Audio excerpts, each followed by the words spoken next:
Catherine Bernardo update. Yan, nagbabasa pa nga si Catherine ng kanyang script just sa event niya for Maggie Magic Sarap sa World Trade Center. Ayan, ganda pa nga ni Catherine. Oh. Ayan, nilabang siya dyan ng mga fans niya.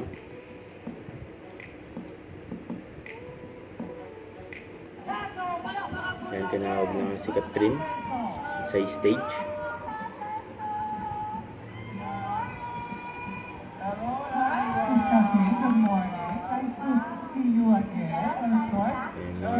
Magandang umaga. Alam ko, napakaraming matututunan na mga corn beef. Tayo ko ba yun? Tayo ko yun?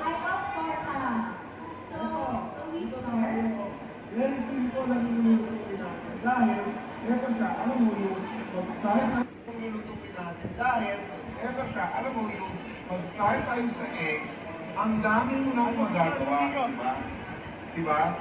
Diba yung minsan kasi kailangan mo pakainin talaga ng anak mo ng protina, di ba? O di ba? So, ng ganito, hindi kompleto yung ganyan. Pero, ang utang na namin, ano yung natin? Mapakain, yung anak ng masarap, at masustansya. Di ba? Yan. Hindi ba masarap? Yan. Bakit puro picture ni Kat? Wala ka may picture ko dyan?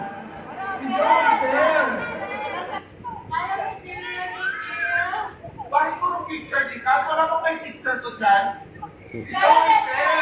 Ang sarap mura at madali talaga ang cooking experience natin. Lalo na kapag-order mo sa kitchen ay matis. And after ng event, ang dami pa nga gusto ko pa-picture kay Catherine. Ang very ako nilinis si Catherine sa mga fans.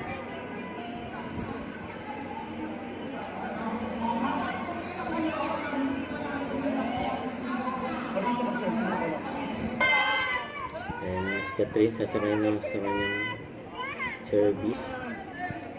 Ayan, may mga...